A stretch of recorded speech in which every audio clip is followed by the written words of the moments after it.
पनीर के पराठे ब्रेकफास्ट में बना लें, ये तो बहुत अच्छा ऑप्शन है ही। बट अगर आप इसे बच्चों के लंच बॉक्स में देंगी तो वो बहुत ही खुशी-खुशी अपने लंच को फिनिश करके घर आएँगे। तो चलिए बनाना सीखते हैं आज पनीर के पराठे।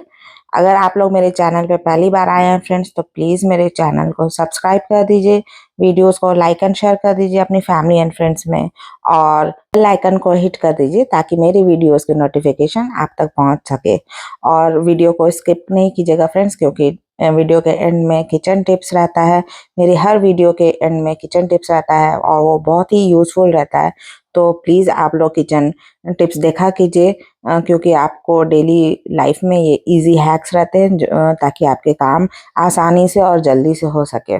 पनीर के पराठे सारे पराठों में सबसे ईज़ीएस्ट वे है बनाने का, मतलब बहुत ही आसानी से और बहुत ही जल्दी से ये बन कर के रेडी हो जाते हैं। Hello friends, welcome back to my channel. मैं हूँ आपकी होस्ट एंड दोस्त अशु। उम्मीद करती हूँ आप सब लोग बहुत ही मज़े में होंगे। तो चलिए पनीर के पराठों की रेसिपी देखते हैं। इसके लिए मैंने 2 कप आटा लिया है और अजवाइन और कलौंजी को मैंने, यानी कि मंगरेला को मैंने 1/4 टीस्पून यानी कि थोड़ी-थोड़ी पिंच से डाला है। 2 छोटे चम्मच मैंने इसमें ऑयल लिया है और नमक अपने स्वाद के अनुसार आप ले लीजिएगा। तो इसे अच्छी तरह से गूँधना है हमें, नीट करना है। और ये बहुत ही कड़े साइड में नहीं रहेगा फ्रेंड्स, ये थोड़ा-सा ढीला रहेगा। तो इसे हमें अच्छी तरह से थोड़ा-सा मुलायम रहे और इस तरह से गूँधना है। उसके बाद इसे कम से कम आधे घंटे के लिए आप इसे रख दीजिएगा। तो थोड़ा-सा ऊपर से मैंने हल्का-सा ऑयल लगा कर के इसे आटों में चारों तरफ से ऑयल लगा लिया है और इसे मैंने ढक कर के आधे घंटे के लिए रख दिया था। तो ये देखिए, मैं इस तरह से रख दे रही हूँ और इधर अभी पनीर की स्टफिंग तैयारी कर लेंगे। तो उसके लिए मैंने लिया है 1 अनियन और इसे बहुत ही बारीक काट लिया है मैंने, और थोड़ी-सी धनिया की पत्तियाँ ली हैं और 2 से 3 हरी मिर्चें ली हैं, इसे भी मैंने बारीक कट कर लिया है। और यहाँ मैंने पनीर लिया है 100 ग्राम, और इसे आप ऐसे ही रैंडमली हाथ से मैश करके डाल सकते हैं, या तो आप इसे ग्रेटर की हेल्प से ग्रेट भी कर सकते हैं, बट उतना क्यों ही लेंदी करना है। तो मैंने बस हाथ से बहुत इजीली ये हाथ से मैश हो जाते हैं, तो हाथ से बस मैंने इसे मैश कर लिया है।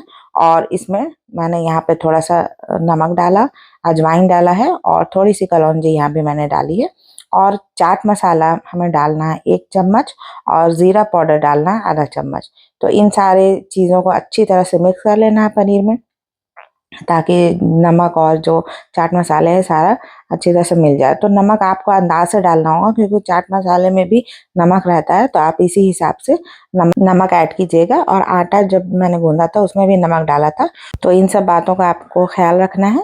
नमक अंदाज़ से ही लगाइएगा, क्योंकि ज़्यादा नमक हो जाएगा तो फिर सारा मज़ा ख़राब हो जाएगा। तो इस तरह से धीरे-धीरे उँगलियों से टैप करके हमें लोई की शक्ल दे देना है बॉल को, और उसके बाद हमें इसमें फिलिंग डाल देना है। तो फिलिंग को मैंने अभी 2 चम्मच लिया है, फिर इसे हल्के-हल्के हाथ से प्रेस करूँगी और उसके बाद फिर मैं इसमें फिलिंग ऐड करूँगी। तो मेरा ये मानना है फ्रेंड कि जब भी हम स्टफ़ पराठा किसी भी तरह का बनाते हैं, तो उसमें जो फिलिंग या जो स्टफिंग है वो अच्छे से रहनी चाहिए, ताकि पराठों में जो है ना वो स्टफिंग का अच्छा-सा टेस्ट आए। तो इस तरह से मैंने कोशिश की है ज़्यादा से ज़्यादा स्टफिंग डालने की, और फिर चारों तरफ से हल्के-हल्के हाथ से आटों को इस चारों तरफ से ले आई हूँ मैं, और इस तरह से लोई बन कर के तैयार हो गई है। और थोड़ा-थोड़ा पाम में ऐसे टैप करके इसे रख देना है। तो इसी तरह से सारे लोई को बना के रख लेना है। ये देखिए, मैं यहाँ पे दूसरा लिया है मैंने बॉल बनाने के लिए, और यहाँ पे मैंने 5 इस तरह से बना के रख लिया। तो उतने आटा में और उतने पनीर में ये 5 बॉल्स बन कर के रेडी हुए हैं मेरे। तो मैंने यहाँ पे थोड़ी-सी ऑयल लगाया है और उसके बाद हल्के हाथ से टैप करना है, डायरेक्ट बेलन से बेलना नहीं है। हल्के से इसे टैप कर लेना और फिर उसके बाद बेलन की हेल्प से हमें इसे थोड़ा-थोड़ा, धीरे-धीरे इसे रोल करना है। तो ज़्यादा बहुत बड़ा-सा पराठा नहीं बनाना है, क्योंकि ये स्टफिंग वाले पराठे थोड़ा मोटे ही इस पे रहते हैं, ज़्यादा पतले नहीं अच्छे बनेंगे। तो हमें इस बात का ख़्याल रखना है। और ये देखिए, चारों तरफ से घुमा-घुमा करके मैंने पराठों को बेल लिया है। अब मैंने एक तवा लिया है, गरम कर लिया, और उसके बाद आई बारी सेकने की। तो ये देखिए पहले मैंने एक तरफ सेका, उसके बाद दूसरी तरफ सेका है। फ्लेम यहाँ पे मीडियम टू लो पे ही रहेगा। उसके बाद घी से हमें इसे फ्राई कर देना है। तो एक तरफ मैंने यहाँ पे घी लगाई है और फिर इसे दूसरे पलट करके इसमें फिर से हमें घी लगाना है। तो आप ये अपनी पसंद से कोई भी घी या ऑयल या फिर बटर से इसे फ्राई कर सकते हैं। तो मीडियम फ्लेम पे हमें अच्छी तरह से इसे सेकना है ताकि कहीं से भी कच्चापन नहीं रहे पराठों में। तो पलट पलट के देख लीजिएगा चारों तरफ से कोने भी जितने जो साइड के पोर्शन है वो भी अच्छी तरह से सेक जाएं। तो इस तरह से घुमा घुमा के हमें पराठों को सेक लेना है।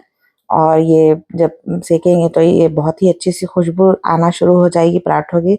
और ये देखिए देखने में ही कितना ही टेम्पटिंग लग रहा है फ्रेंड्स। बहुत ही मज़ेदार सा ये पनीर का पराठा बस मिनटों में बन करके तैयार हो गया है।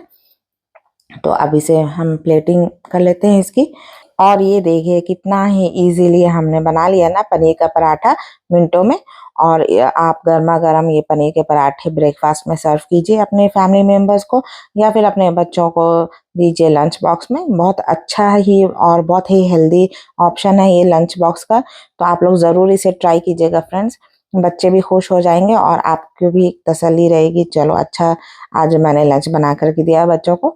तो प्लीज़ आप लोग इसे बनाइए। और मैंने इसे सर्व किया था सॉस के साथ और दही के रायते के साथ। अगर आप लोग मेरे चैनल पे पहली बार आए हैं फ्रेंड्स तो प्लीज़ मेरे चैनल को सब्सक्राइब कर दीजिए, लाइक कर दीजिए और हिट कर दीजिए बेल आइकन को।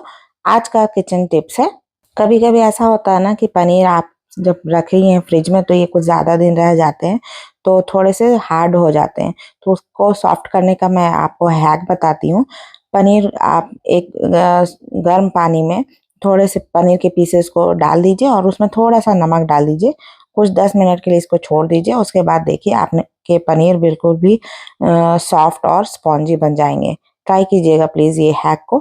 Thanks for watching my videos.